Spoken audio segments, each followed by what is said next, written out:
O'quvchilar, bu yerda biz qo'shishni ko'paytirish bilan almashtirishimiz kerak. Men sizga 3-misolni doskada birgalikda bajarishni ko'rsatdim.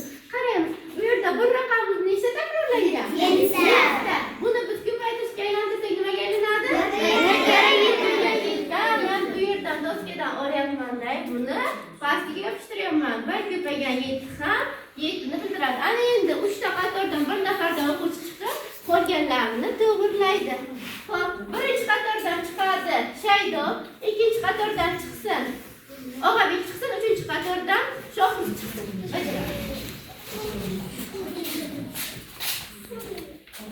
Qaraymiz. Mana bu sariqlarni yopishtirishimiz kerak.